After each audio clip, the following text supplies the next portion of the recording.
Sob a proteção de Deus, estando presentes os conselheiros Nestor Batista, Artagão de Matos Leão, Fernando Guimarães, Ivan Bonilha, Fábio Camargo, e os auditores Sérgio Valadares, Tiago Barbosa Cordeiro, Tiago Pedroso, bem como o Procurador-Geral do Ministério Público de Contas, Flávio Berti, declara aberta a sessão ordinária número 25 de 2017 do Tribunal Pleno. Ausente o conselheiro Ivens Linhares, por motivo justificado, ficando convocado o auditor Tiago Cordeiro para a composição do quórum de julgamento. Ausente também o auditor Cláudio Canha, em razão de férias. Coloco a ata da sessão ordinária número 24, dia 27 de julho de 2017, para homologação. Está em discussão, está homologada. Concedo a oportunidade para as comunicações previstas no inciso 2 e parágrafo único do artigo 436 do Regimento Interno e para inclusão em pauta dos processos que tratam os parágrafos 4º do artigo 429 e o artigo 522 do Regimento. Palavra ao conselheiro Dr. Ivan. Presidente, eu faço a devolução ao conselheiro Nestor Batista do protocolo 47.40.54/15. Também, para dar cumprimento ao regimento, no artigo 436, parágrafo único, inciso 4º, comunico o arquivamento de duas representações. A primeira, protocolo 38.48.86/09, Câmara Municipal de Londrina, despacho 1363/17. E o segundo, a representação que, sob o protocolo 462440/14, município de Ponta Grossa, o despacho é o 1368/17. Obrigado. Doutor Artagão. Senhor presidente, comunico os seguintes sobrestamentos. Na COFI 35, 32, 69, 16, 28, 18, 30/17. Finalmente anotado, conselheiro Fábio. Obrigado, senhor presidente. Comunicar a devolução do processo 184.797.17, Fundo Estadual de Saúde. Pauta, conselheiro Nestor Batista. Doutor Tiago.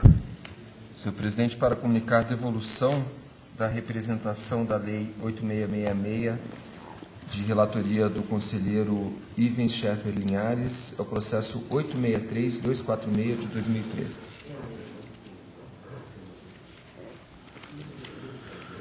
Senhor presidente.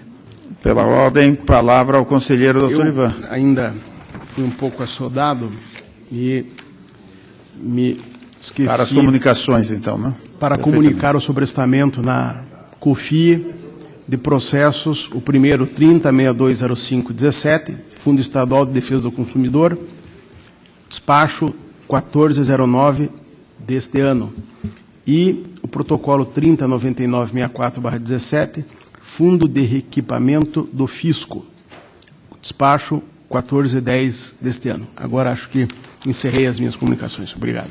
Está anotado. Senhor presidente. Doutor Flávio. Para comunicar ao conselheiro Nestor Batista, devolução de autos de consulta que estavam em nova audiência, a pedido do Ministério Público, número 82.1963, do ano de 2016. Faço a inclusão na pauta da presidência dos processos que trago em mesa de números 20, 68, 55, 17, 30, 32, 30, 17, de ato de contratação do tribunal. Passo ao relato dos processos incluídos em mesa. Processo 2068, 55, 17, versus autos sobre contratação direta por inexigibilidade de licitação da gestão pública, editora e treinamento, sociedade limitada, especializada em treinamento e aperfeiçoamento de pessoal para ministrar o curso de, entre aspas, entendendo o processo de convergência da contabilidade aplicada ao setor público, com enfoque nas normas convergidas, fecha aspas, composto por 7 módulos que totalizam 25 horas para 130 servidores desse tribunal, com custo total de R$ 33 mil. A diretoria jurídica não vislumbrou óbice à contratação após saneamento pela supervisão de licitações e contratos das ressalvas apontadas. O Ministério Público, do mesmo modo, não se opôs à contratação direta em exame do exposto, considerando o preenchimento dos requisitos legais, voto pela formalização da presente contratação direta, cabendo à supervisão de licitações e contratos renovar as certidões eventualmente vencidas previamente à contratação. Está em discussão, está em votação, está aprovado. Processo 30.32.30.17. Trata-se do 9º aditivo ao contrato 12/2015, mantido entre esse tribunal e a empresa de serve, limpeza e conservação, sociedade anônima, objetivando a retificação dos valores do piso salarial referentes às funções de servente, limpador de vidro e lavador de carro, conforme convenção coletiva de trabalho, além da repactuação do valor do contrato, em decorrência da publicação do Decreto Estadual 6.638 de 2017, que fixou, a partir de 1º de abril de 2017, os valores dos pisos salariais aplicados às funções de auxiliar de protocolo e de operador de áudio e vídeo, conforme estimativa constantes nos autos. O aditivo implica no aumento mensal de R$ 1.225,88. Os órgãos instrutivos do Ministério Público manifestaram-se nos autos, afirmando não vislumbrarem óbices à formalização do aditivo, assim cumpridas as formalidades legais e tendo em conta os pareceres favoráveis, voto pela formalização do aditivo em exame, acatando as recomendações da diretoria jurídica. Está em discussão, em votação, está aprovado. Por fim, gostaria de registrar os agradecimentos desta presidência aos funcionários e estagiários da Escola de Gestão Pública, da Diretoria Administrativa, da Diretoria de Comunicação Social e do Núcleo de Imagem, cujo empenho foi essencial para o sucesso do 2º Fórum de Controle Externo, evento realizado em comemoração ao aniversário de 70 anos desse tribunal. Trago a deliberação do colegiado, inclusive a anotação de voto de louvor aos servidores das referidas unidades, elencadas em documentos que entrego à secretária da sessão para registro em ata e encaminhamento à Diretoria de Gestão de Pessoas para anotação nas respectivas fichas funcionais. Não havendo, então, objeção, está aprovado. Não temos mais, nesta sessão, sustentação oral, que a princípio havia inscrição. Portanto, concedo a palavra ao conselheiro Dr. Nestor Batista. Senhor presidente e demais integrantes do plenário,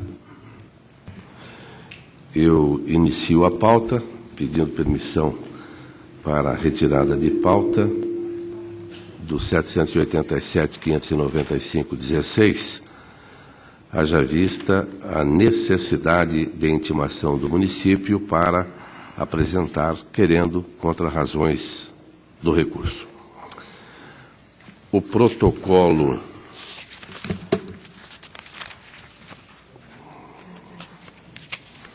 Protocolo 221.609/17, Secretaria de Estado da Família e Desenvolvimento Social, 2016, as manifestações da diretoria da 7ª Inspetoria do Ministério Público são pela regularidade. Esta é a proposta do relator.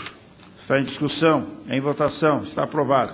O 184.649/17, Controladoria Geral do Estado, 2016, responsável Carlos Eduardo de Moura, COFI Ministério Público, são pela regularidade, e esta também é a proposta do relator. Está em discussão, em votação, está aprovado. O protocolo 616.052.13, município de Araucária, trata-se de representação da empresa Exan Serviços Ambientais Limitada, em face de concorrência pública, que resultou no contrato 67/2012 com a empresa Draco G Engenharia Limitada. Houve as afirmações do representante, o ex-prefeito também se manifestou. Faço a argumentação a respeito. COFIN e Ministério Público manifestam-se pela improcedência, não configurando afronta ao edital, segundo informação e parecer, mas há a proposta de encaminhamento ao Ministério Público, haja vista que se fala de descumprimento de ordem judicial por parte do município. Então, a proposta seria nesse sentido, de informação e parecer, com a argumentação apresentada pela improcedência, porém, encaminhamento dos autos ao Ministério Público Estadual. Está em discussão, em votação, está aprovado. O protocolo 921.399/16, município de Paranaguá, recurso de revisão, interposto por José Baca Filho, em face do acórdão 488616, brilhante voto do conselheiro Artagão de Matos Sulhão, que julgou pela negativa do pedido de rescisão proposto pelo interessado. O recurso alega violação do princípio da ampla defesa e do contraditório, ausência de intimação dos procuradores. COFIT e Ministério Público manifestam-se pelo não provimento, haja vista que todas as oportunidades foram oferecidas ao recorrente. Também faço a argumentação de toda a legislação, repetindo parte do voto do conselheiro Matos Sulhão, a publicação ocorrida em 7/10/2016, dentro do prazo previsto no artigo 429, parágrafo 1º do Regimento Interno, sexta-feira anterior à semana de realização do julgamento e com considerações pelo conhecimento e não provimento. Está registrado o impedimento do conselheiro Fernando, ficando convocado o doutor Sérgio para compor o quórum. Está em discussão, em votação, aprovado. Embargos de declaração 390.400/17, Agência de Desenvolvimento Educacional e Social Brasileira, a Desobras, embargos opostos por Edson Darley Basso contra o acórdão 2083 do Pleno, que manteve a irregularidade das contas referentes aos termos de parceria 1/2007 e 2/2007, celebrados entre o município de Campo Largo e a Desobras, valor de 12.506.208,16, para o desenvolvimento de programas nas áreas de assistência social e saúde. Nós observamos ainda, a título de ilustração apenas, que taxa, consultorias, provisões e saldo atingiram 25%, uma bela taxa, de 3.135.575,16. O contrato era de 12.506. Também faço considerações a respeito dos embargos. Observo ainda como ilustração que a taxa de administração atingiu 589.066 desse contrato, mas ainda consultoria, provisões, saldo, chegando ao valor de 3.135. As alegações do recorrente repetem o que já se verificou no recurso de revista, vinculadas à análise da documentação já juntada. Assim, a proposta do relator pelo conhecimento e não provimento. Registra-se a suspeição do conselheiro Fernando, convocado também o auditor doutor Sérgio. Está em discussão, em votação, está aprovado. O processo 439.701/17, embargos opostos por Francisco Luiz dos Santos, em face do acórdão 2378/17 do Pleno, que julgou pelo não provimento do recurso de revista, mantendo-se a irregularidade das contas, termo de parceria 15/10, celebrado entre o município de Fazenda Rio Grande e o Instituto Confiance, no valor de R$ 1.815.404,83. Programa Desenvolvimento de Ações Complementares às da Rede Municipal de Saúde, em especial no que se refere à Estratégia de Saúde da Família e Controle de Endemias. Os embargos alegam necessidade de complementação do acórdão. Faço também considerações, trata-se de matéria idêntica aos dois que já relatei, e com as considerações que manifesto no voto, pelo conhecimento e não provimento, mantendo-se a decisão deste tribunal. Registra-se também o impedimento do conselheiro Fernando, ficando convocado o doutor Sérgio. Está em discussão, em votação. Está aprovado. Senhor presidente, agradeço a Vossa Excelência o douto plenário. A pauta está atendida. Agradeço, Vossa Excelência. Concedo a palavra ao conselheiro Artagão de Matos Leão. Senhor presidente, demais integrantes do plenário, na pauta tem o processo 330.951/16. É um recurso de revista da Câmara Municipal de Curitiba, proposto por Paulo Salamune, ex-presidente da Câmara, face ao Acordo 1009/16, que julgou irregulares as contas da entidade relativas ao exercício de 2013, em razão da falta de repasse de contribuições patronais ao regime próprio da Previdência. A decisão recorrida ainda ressalvou os débitos ocasionados pelo recolhimento em atraso de contribuições ao INSS, recomendando o implemento de procedimentos administrativos, determinando a aplicação da multa. No recurso, o senhor Paulo Salamune traz esclarecimentos, comprovando que não deixou de repassar os valores, mas o fez com relativo atraso. A Coordenadoria de Fiscalização Municipal faz uma profunda análise da matéria e, no final, opina pelo provimento do recurso, ressalvando as contas prestadas pela Câmara Municipal de Curitiba relativas ao exercício de 2013, afastando-se a multa administrativa prevista no 87, parágrafo 4º da Lei Orgânica, em razão da irregularidade das contas. No mesmo sentido se manifesta o Ministério Público e também esta é a proposta do relator. Está em discussão. Em votação. Está aprovado.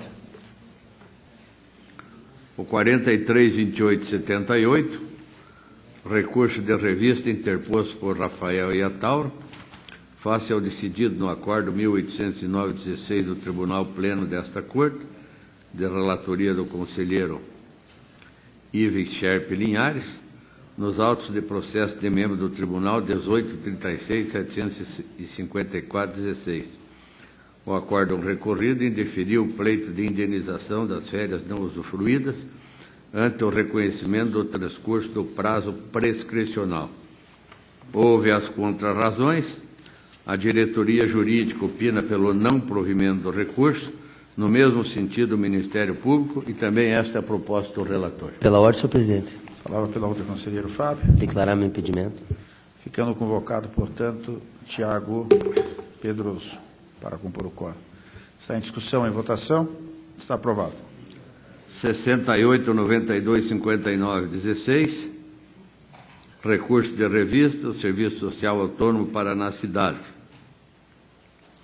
proposto pelo Ministério Público junto ao Tribunal de Contas, em face do Acórdão 3.649/16, relatoria do conselheiro Ives Linhares, que em sede de tomada de contas extraordinária, instaurada em virtude do pagamento de indenizações e multas relativas ao FGTS, na exoneração de servidores comissionados, decidiu pela sua improcedência, julgando regulares as contas do senhor César Augusto Carolo Silvestre, superintendente do Serviço Social Autônomo Paraná Cidade, de 5 de janeiro do 11 a 6 do 2 do 13, e do senhor Carlos Roberto Massa Júnior, superintendente da entidade, do 7 do 2 do 13 a 7 do 4 do 14. O Ministério Público assevera que restou demonstrado o pagamento de verbas rescisórias em razão da exoneração de servidores ocupantes de cargos comissionados, totalizando em torno de R$330 mil, e que a tese acerca da boa-fé, como circunstância que afasta a necessidade de restituição, não se aplica aos gestores que praticaram o ato. Pugna pela reforma da decisão vergastada.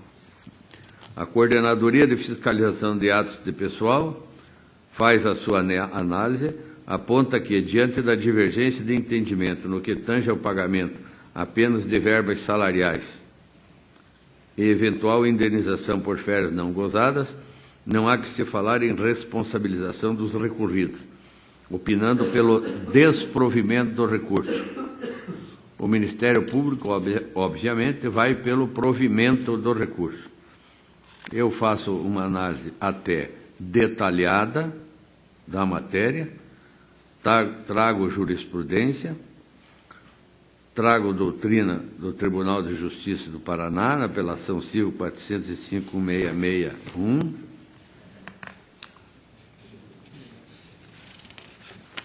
e no final,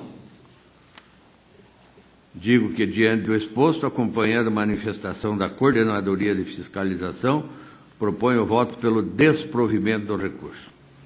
É a proposta. Está em discussão. Em votação. Está aprovado. O 50378717 é um recurso de agravo do Ministério Público junto ao Tribunal de Contas. Senhor presidente.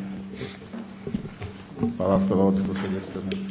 Tendo em vista que esse processo envolve questões que também são afetas à segunda e à terceira inspetoria, que trabalharam sobre o mesmo pedido, e envolve questões até abordadas no Ministério Público, gostaria de solicitar vista para um melhor exame. Não havendo oposição, vista concedida. Nenhuma objeção. O 38.12.81.14, prestação de contas anual do Fundo de Reequipamento do Trânsito, referente ao exercício financeiro de 2013. A COFI, corroborando informações exaradas pela 7ª Inspetoria de Controle, opina pela irregularidade das contas, por entender insuficientes as justificativas apresentadas para sanar as desconformidades atinentes aos seguintes achados. Aí enumera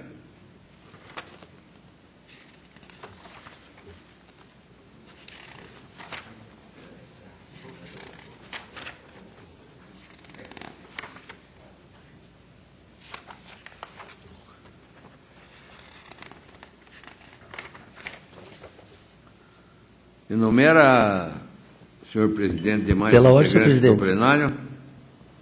Pela ordem ao conselheiro Fábio. Se não houver objeção, eu solicitaria vista esse processo. Não havendo oposição, vista concedida. Assim fica fácil para mim relatar. Senhor presidente, levando em consideração o interesse dos meus colegas pelos meus processos, eu vou parar meu relatório. Agradeço a atenção, minha pauta está esgotada. Agradeço a Vossa Excelência. Conceda a palavra ao conselheiro Fernando. Excelência, senhor presidente e demais integrantes deste Tribunal Pleno. Primeiro, o processo da pauta enquanto com vistas. O segundo é um recurso de revista 826.450/2016. É um recurso de revista manejado. Pela ordem, senhor presidente. Palavra pela ordem ao conselheiro Fábio. Solicitaria vista esse processo também. Não havendo oposição, vista concedida. Processo seguinte, consulta de contas com vistas. Eu tenho uma representação da Lei 866693, 303.911/2016. É um recurso, uma representação interposta por Ventura e Zen Limitada em relação à decisão de comissão de licitação do município de São José dos Pinhais, que não desclassificou uma proposta que tinha um dos itens, que é a contratação de serviços para pavimentação e recap de via urbana, e um dos itens teria o preço unitário igual a zero em relação ao lastro de areia, que seria um dos serviços diversos da proposta. E a análise preliminar, a da outra corregedoria entendeu não haver motivos suficientes para a admissibilidade, buscou informações ao representado, que vieram aos autos, foi negado o pedido cautelar, em contraditório tanto o município como o seu então gestor ratificaram as razões já apresentadas. Pela instrução do processo, a COFIT e Ministério Público de Contas manifestam pela improcedência, tendo em vista que o simples erro de preenchimento da planilha, não alterando o valor total da proposta, seria excesso de formalismo, de forma a não invalidar o julgamento proferido pela comissão. Essa também é a proposta de voto, segundo precedentes desta Corte, da doutrina do Tribunal de Contas da União, que a falha, não alterando o valor da proposta, um erro material, falta de preenchimento, não é o suficiente para anular a proposta e a desclassificação. Está em discussão. Em votação. Está aprovado. O processo seguinte também está com vistas.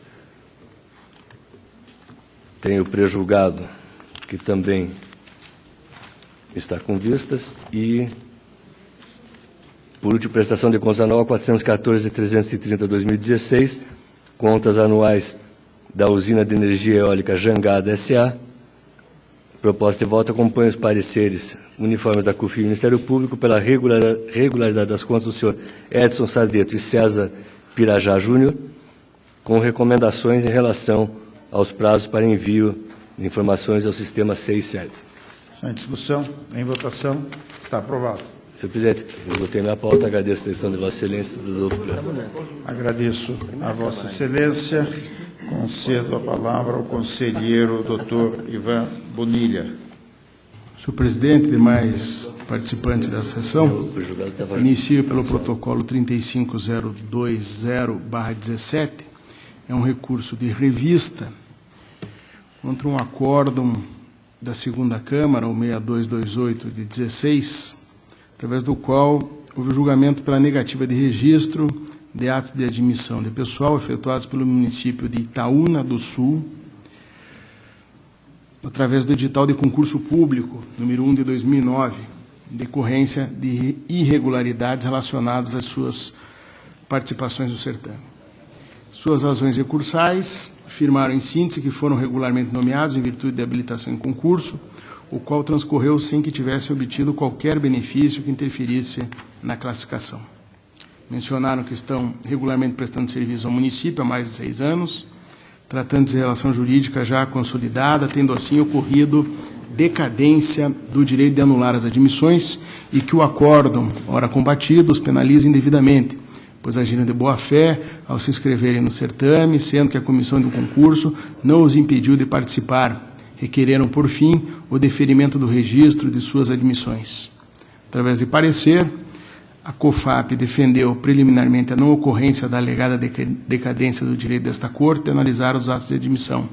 E, no mérito, aduziu que não há presunção de favorecimento dos recorrentes, haja vista que o senhor Jackson Roberto Prates era presidente da Comissão de Licitação do município e, nessa qualidade, praticou atos no procedimento administrativo que resultou na contratação da empresa que realizou o certame. Quanto à senhora Camila Demasi dos Santos, asseverou que também teria sido favorecida, pois é parente de Silvio Demasi dos Santos, o qual era um dos membros da Comissão de Licitação. Sugeriu, por fim, o desprovimento do recurso interposto. O Ministério Público, através do parecer, concordou com o posicionamento da unidade técnica. Inicialmente, ratifico o conhecimento do presente recurso, haja vista os requisitos presentes, os pressupostos. Preliminarmente, denota-se que não procede a alegada decadência do direito de anular as admissões, pois, conforme já pontuou a coordenadoria, a contagem do prazo decadencial para análise de admissão de pessoal se daria com a ciência do respectivo ato por esse tribunal, e não da data da admissão. Em dezembro de 2010, foi protocolada nesta Casa a documentação relativa ao concurso público, tendo a unidade técnica procedido à primeira análise em agosto de 2012. Por sua vez, as irregularidades que embasaram a decisão pela negativa de registro foram apontadas pela primeira vez nos autos pela COFAP em 2015. Assim, desde o momento de autuação do processo até a manifestação inicial acerca especificamente das inconformidades, não decorreu mais de 5 anos. Ademais, os atos de admissão de pessoal possuem eficácia provisória, tornando definitivos apenas após o registro nesta Corte. Em seu recurso, os interessados afirmaram que em nenhum momento tiveram oportunidade de apresentar as suas razões para obterem o devido registro junto a esta Corte. Entretanto, quanto a esse aspecto, foi observado por esse tribunal o pré-julgado número 11, o qual dispõe que, em processo de admissão de pessoal, os servidores afetados não são partes até que exista decisão contrária a seus interesses. Quanto ao mérito, as impropriedades que motivaram o julgamento pela negativa de registro das admissões referem-se ao contexto de que o senhor Jackson Roberto Prates era o presidente da comissão de licitação para a contratação da empresa organizadora do concurso, além de ter relação de parentesco com o servidor que participou de procedimentos relativos ao certame.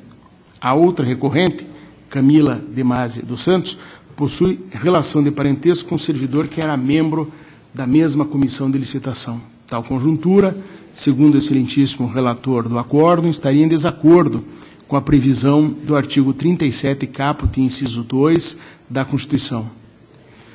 No concurso público número 1 de 2009, da Prefeitura de Itaúna do Sul, o senhor Jackson obteve a 6ª colocação e foi nomeado em 1º de outubro de 2010 para o cargo de agente administrativo, e a senhora Camila conseguiu a 1ª colocação e foi nomeada em 1º de junho de 2009 para o cargo de gari. No que concerne ao senhor Jackson, documentos acostados aos autos demonstram que foi o presidente da comissão de licitação, na modalidade convite, que originou a contratação da empresa Sescar Concursos Públicos Limitada para a elaboração das provas e organização do certame. Além disso, teria grau de parentesco com o chefe do setor de contabilidade do município, o senhor Carlos Roberto de Masi Prates, o qual indicou os recursos orçamentários para os dispêndios decorrentes e assinou o parecer favorável do controle interno acerca da legitimidade das informações prestadas pelo município em relação ao concurso.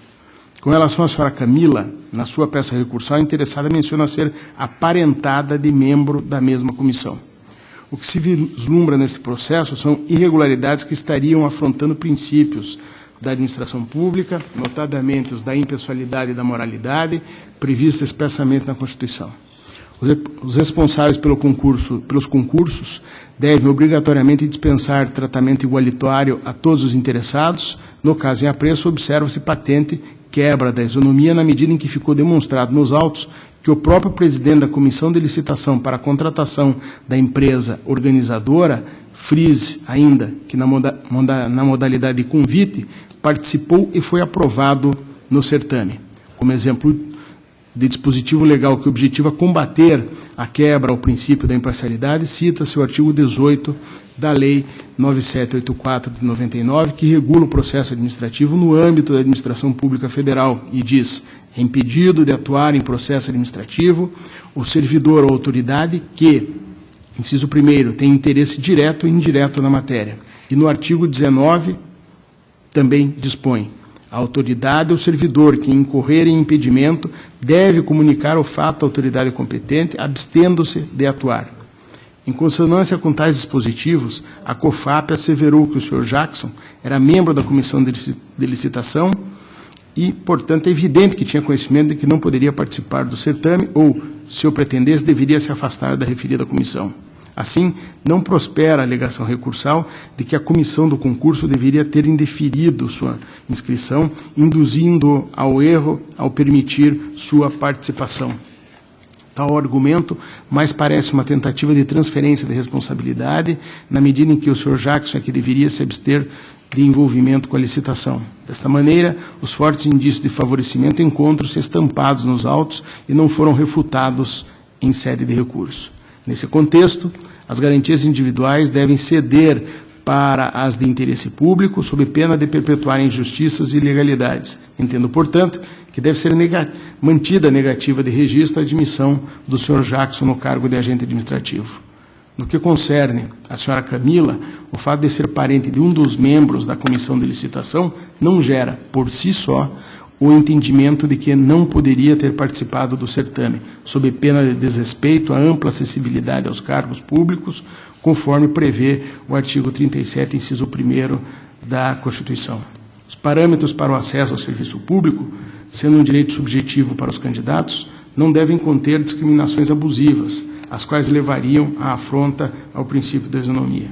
Possuindo o concurso público o objetivo de selecionar candidatos através de um critério meritório, entendo que a participação de parente de membro da comissão de licitação não tem o potencial de, isoladamente, macular sua aprovação, se não ficar demonstrada a ocorrência de ilicitudes. No caso em apreço, não se pode presumir que a senhora Camila obteve a aprovação ao cargo pretendido ou não obteve a aprovação ao cargo pretendido em razão dos seus próprios méritos.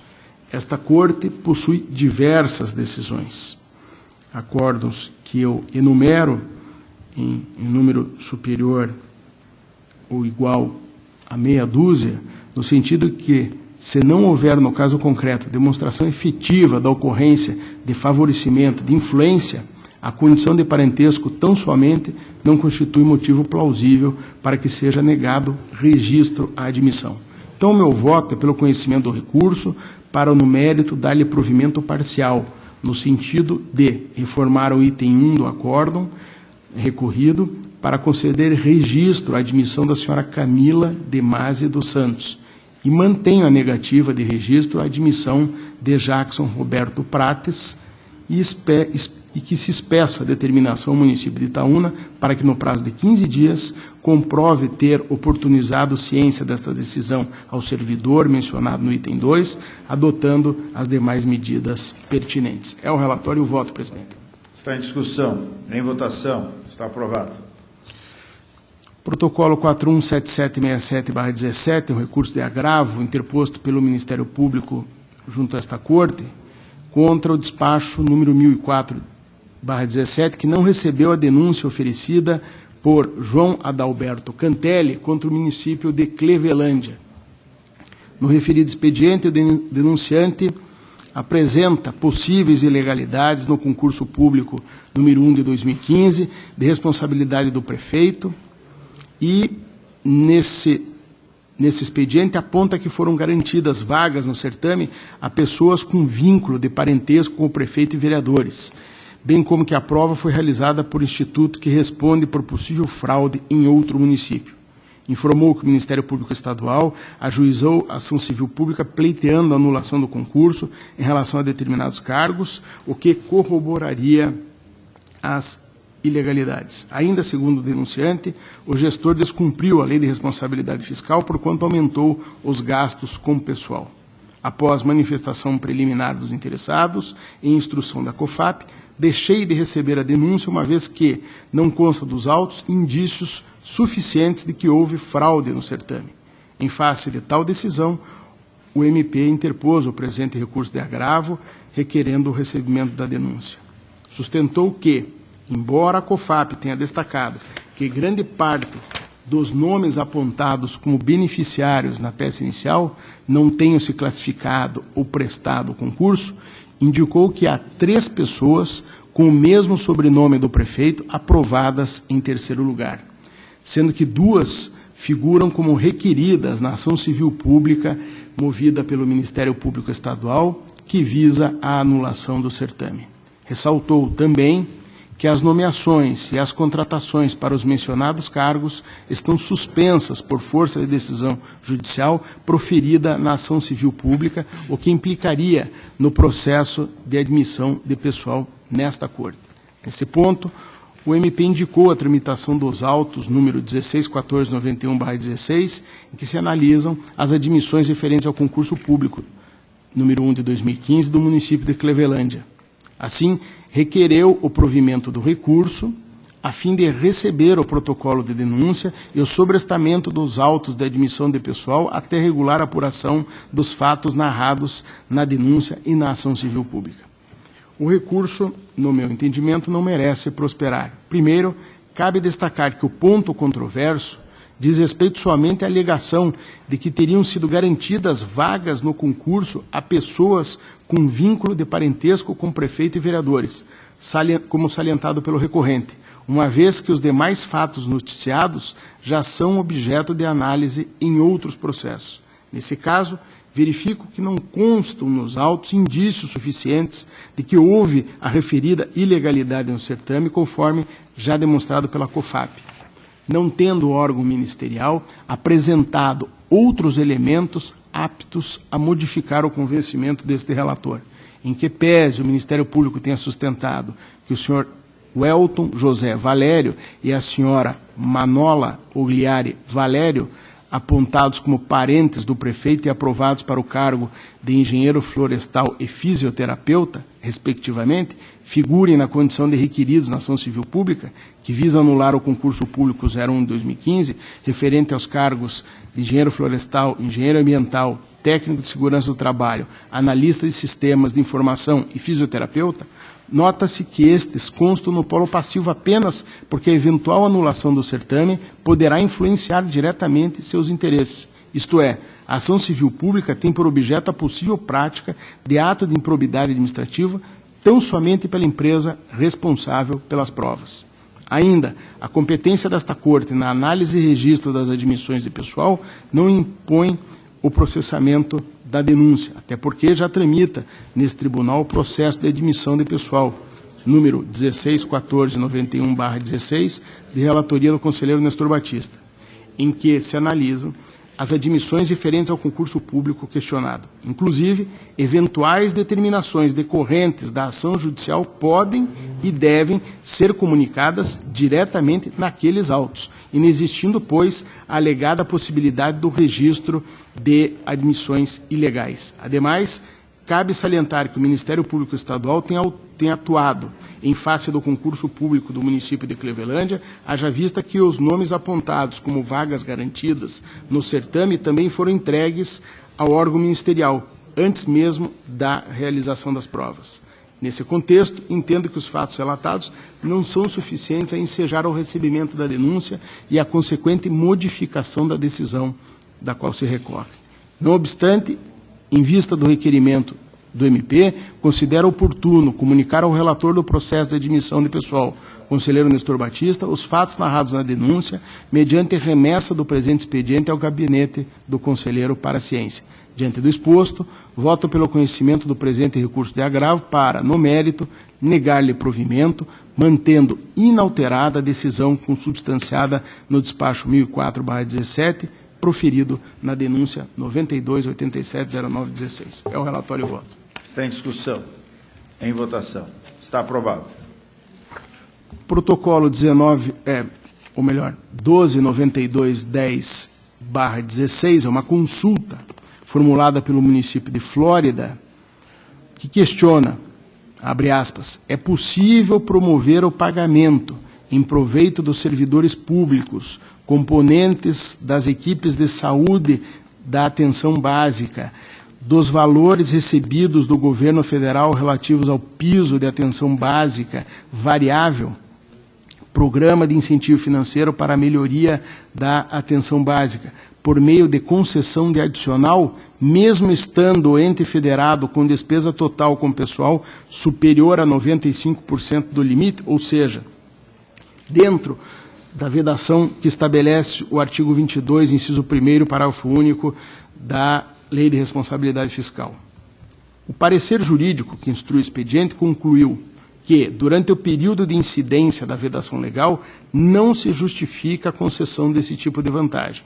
A COFIN sugeriu que a consulta seja respondida no seguinte sentido, abre aspas, caso o ente municipal encontre-se com sua despesa total com pessoal superior a 95% do limite, não pode conceder qualquer vantagem, aumento, reajuste ou adequação de remuneração a qualquer título, inclusive a concessão de adicional com fonte de recursos do piso de atenção básica variável, tendo em vista, fecha aspas, tendo em vista que a sua concessão está adstrita à opção política do gestor em iniciar o processo legislativo para tal, salvo os derivados de sentença judicial ou determinação legal ou contratual, ressalvada ainda a revisão prevista no inciso 10 do artigo 37 da Constituição, conforme explicitamente previsto no artigo 22 da LRF. O Ministério Público, junto ao Tribunal de Contas, corrobora o opinativo da COFIN, preliminarmente presentes os pressupostos, ratifica o conhecimento da consulta para respondê-la em tese, afastando da presente análise eventual situação concreta ou fática no fundo.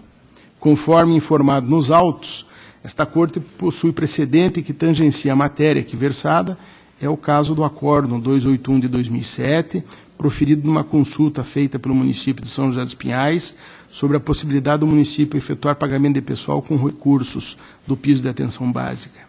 Naquela ocasião, o tribunal decidiu pela impossibilidade de uso dos recursos do PAB para pagamento de pessoal. O relator foi o auditor Roberto Macedo Guimarães.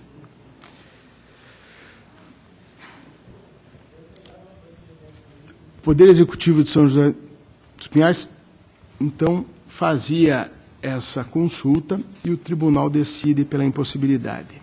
Bom, de acordo com a unidade técnica, o presente feito diferencia-se do anterior, porquanto, neste, a municipalidade especificou a categoria dos servidores a ser remunerada com recursos, qual seja, a de servidores componentes das equipes de saúde e da atenção básica. Pois bem, a Portaria 204 de 2007 do Ministério da Saúde regulamenta o financiamento e a transferência dos recursos federais para as ações e os serviços de saúde na forma de blocos de financiamento. Neles, inserido o bloco de atenção básica, constituído pelo componente piso de atenção básica fixo e pelo componente piso da atenção básica variável. O ato normativo em questão também impõe restrições à aplicação da verba, definindo que os recursos transferidos não poderão ser utilizados, dentre outros, para o pagamento de servidores ativos, exceto aqueles contratados exclusivamente para desempenhar funções relacionadas aos serviços relativos ao respectivo bloco previstos no respectivo plano de saúde. Ainda nos termos delineados pela citada portaria, os recursos que constituem o componente PAB variável são destinados ao financiamento de estratégias específicas no âmbito da atenção básica em saúde e para fazer jus ao recebimento da verba. O município deve aderir e implementar as ações correspondentes. Portanto, o ente municipal somente poderá utilizar-se da verba oriunda do PAB variável para a implementação das respectivas ações de saúde, de modo que a remuneração de servidores com essa receita está condicionada à sua atenção em funções relacionadas à atenção básica que estejam definidas no seu plano de saúde.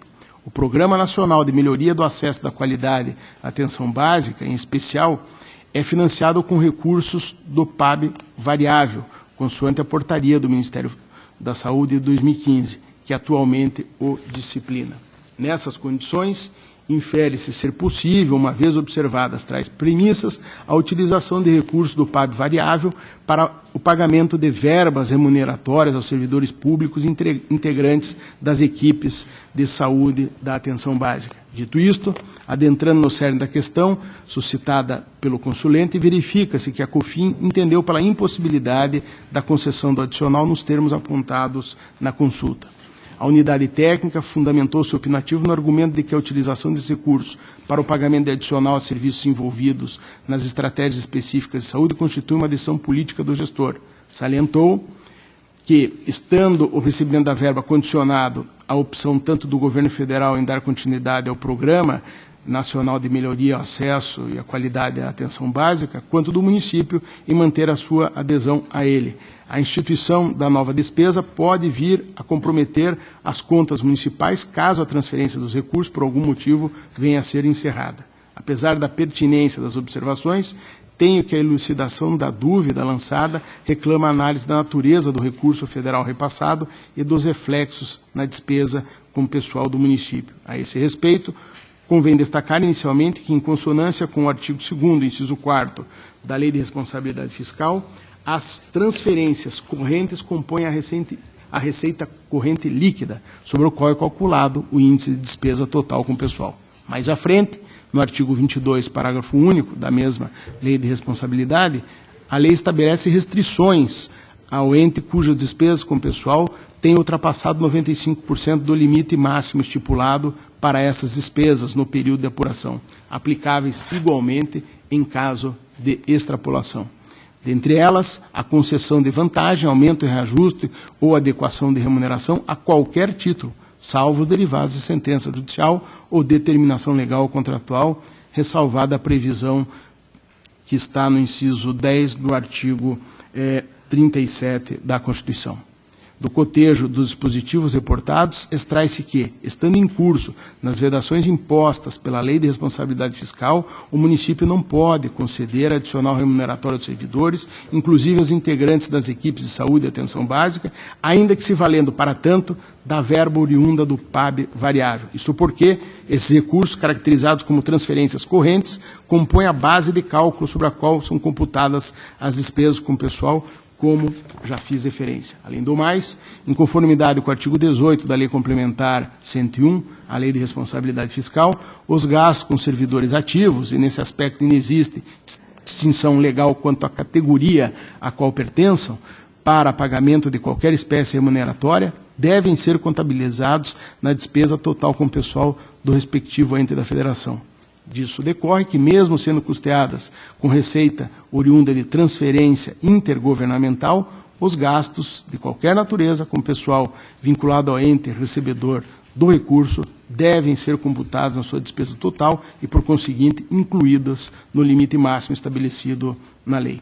A matéria já foi enfrentada por outros tribunais e cito aqui tribunais do Nordeste e do centro do país.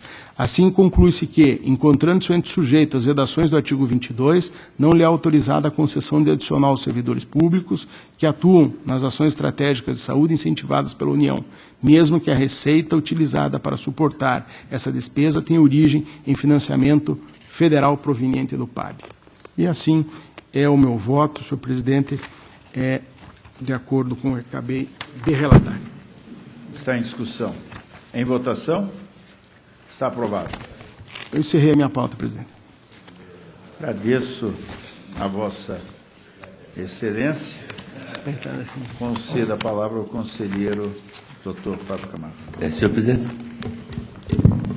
Senhor presidente, antes do conselheiro Fábio iniciar, posso me permitir pedir desculpas anunciar a devolução do protocolo 533-631-2016, da pauta do conselheiro Fábio.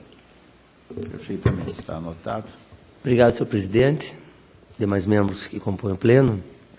Eu inicio minha pauta com o processo 48295914. É um recurso de revista interposto por Ataíde Panceira, Armando Luiz Polita, Wagner Daniel Dutra Matos e pela Associação de Promoção Social e Educacional Sul-Brasileira, em face do Acórdão 27.23.14 da Primeira Câmara, que julgou procedente a tomada de contas extraordinária com imposição de medidas correcionais, administrativas e preventivas.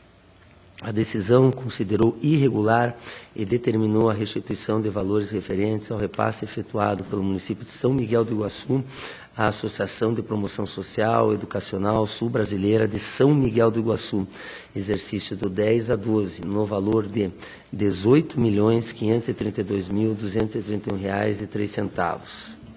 A Coordenadoria de Fiscalização e Transferência de Contratos e o Ministério Público de Contas se manifestaram nos seguintes termos. A. Provimento do recurso interposto pelo senhor Ataíde Panceira, pois ele não praticou qualquer conduta típica, comissiva ou omissiva que pudesse causar lesão ao erário público, não se enquadrando no artigo 96, Lei Complementar 103 do 5. B. Não provimento dos demais recursos interpostos, pois os recorrentes não conseguiram desconstruir os achados. Senhor presidente, eu voto pelo provimento do recurso de revista do senhor Ataíde Panceira para afastar a responsabilidade que lhe foi imputada, pois constato que o então secretário municipal de Finanças foi convocado pelo ex-prefeito municipal para assinar o termo aditivo ao termo de parceria apenas na condição de testemunha instrumentária, não podendo praticar desta forma ato ex officio. não lhe tendo sido imputada nenhuma irregularidade pelo relatório da inspeção. Conforme a extensa fundamentação que apresento no voto, nego o provimento aos demais recursos e revistas, senhor presidente.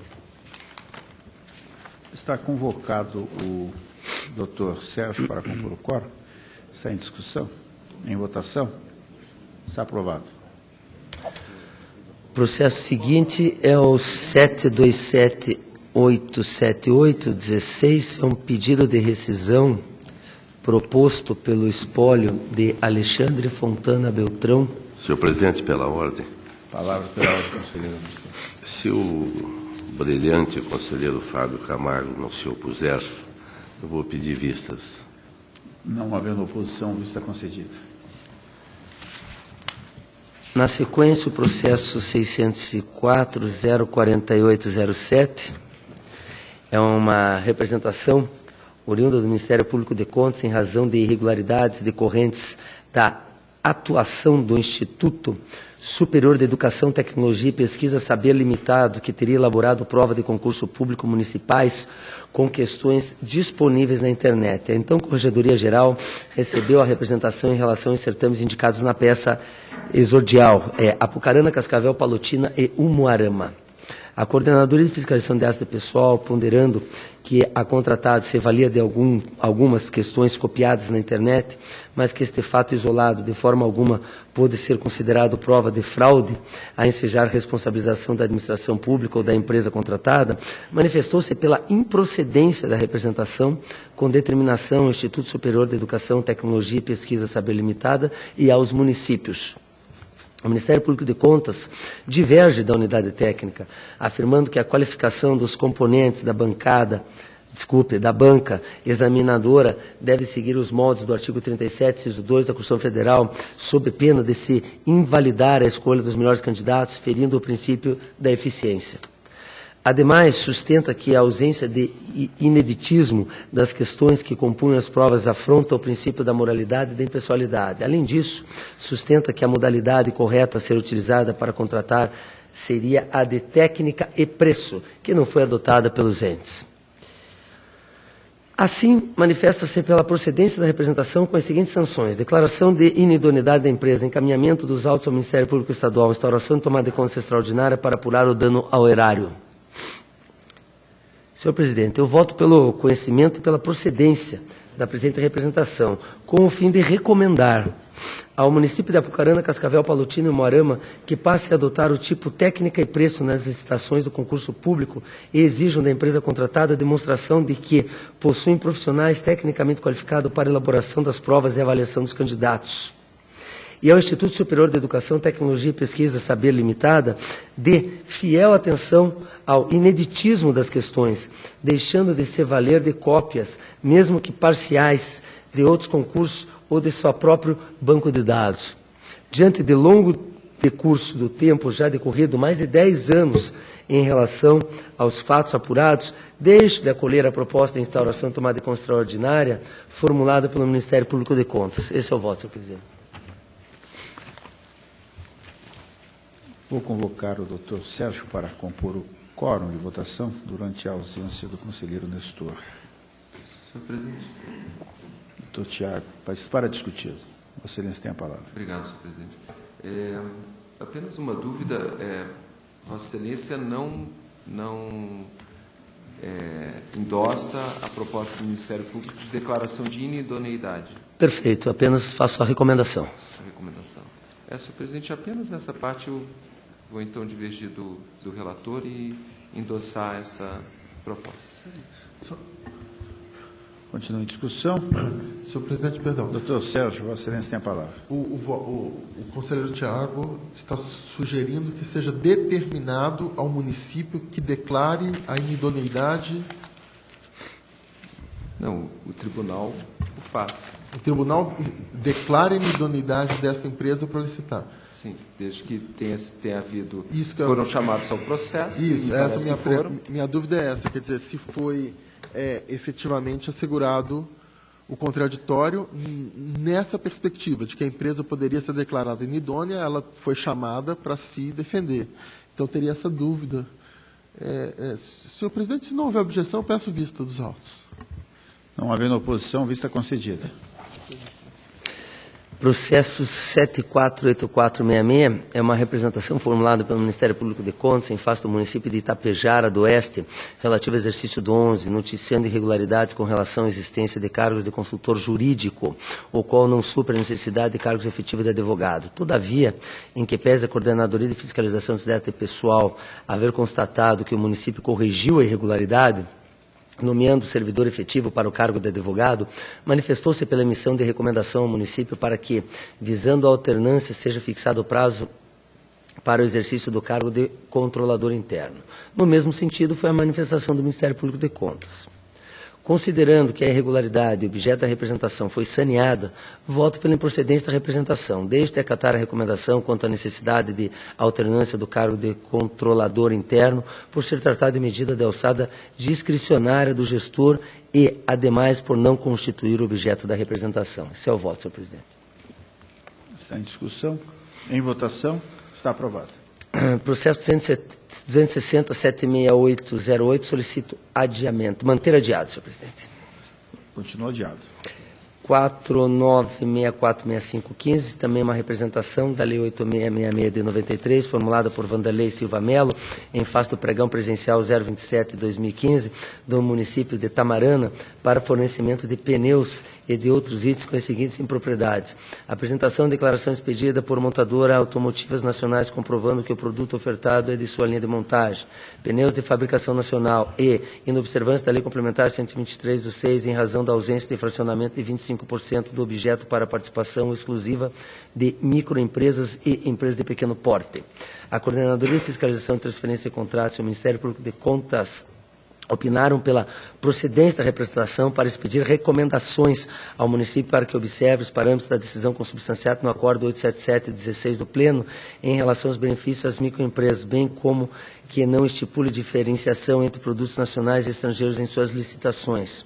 Quanto à exigência de declaração das montadoras, ponderando que o edital foi alterado e republicado para retirada dessas condições, opinaram pela improcedência neste ponto específico. E é como eu voto, senhor presidente, pela procedência com recomendações. Está em discussão. Em votação. Está aprovado.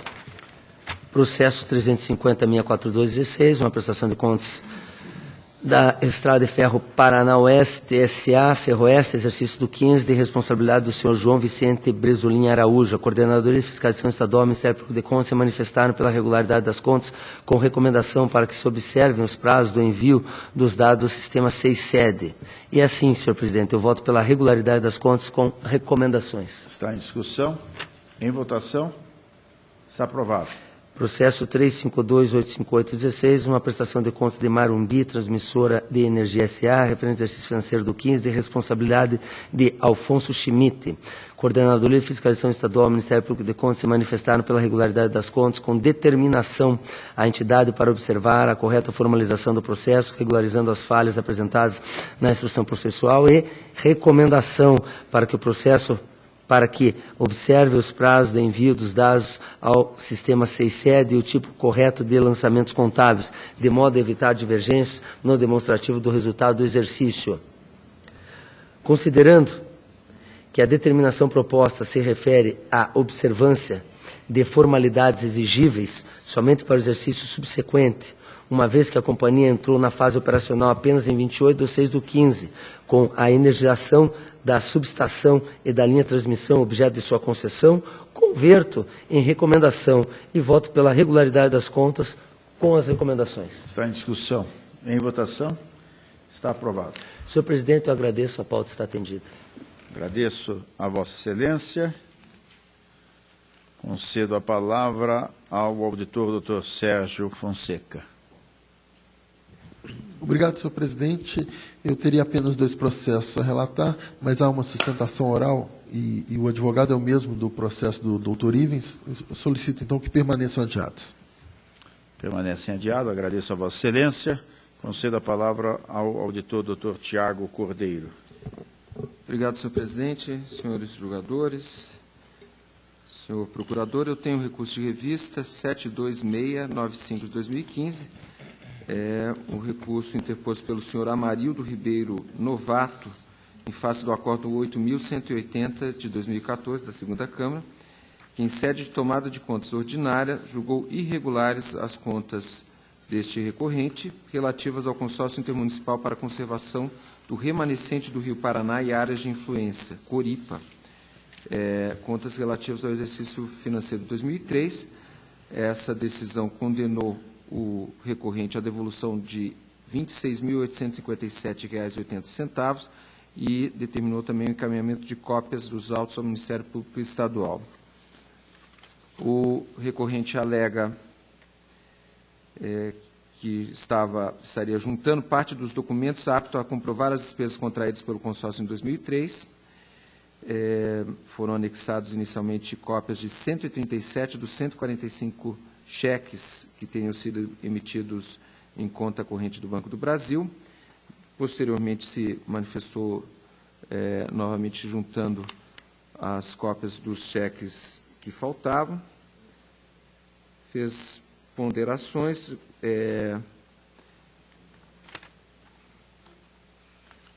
requereu, então, a modificação do acórdão para que fosse retirada a condenação da devolução, uma vez que presente a prestação de contas do montante indicado. A Coordenadoria de Fiscalização Municipal analisou essa documentação e pondera que não foi enviada a prestação de contas. Uma vez que não foi enviada a prestação de contas, não é possível aferir a legalidade dos pagamentos efetuados. A prestação de contas seria imprescindível para a verificação das despesas efetuadas através dos cheques enviados. A irregularidade apontada, segundo a unidade, refere-se à omissão em prestar contas e, mais uma vez, o responsável não enviou os documentos apontados como faltantes, e aqui há uma relação, balanço patrimonial, uma série de documentos. Diante do exposto, uma vez que não foi encaminhada a prestação de contas, os documentos encaminhados não são capazes de comprovar as despesas de 2003, nem a legalidade das mesmas, a unidade opina pela manutenção da decisão e da restituição. O Ministério Público acompanha essa manifestação. A proposta que apresento, ela difere em parte dessa manifestação. Eu acolho o entendimento, como não poderia deixar de ser. São as contas de 2003.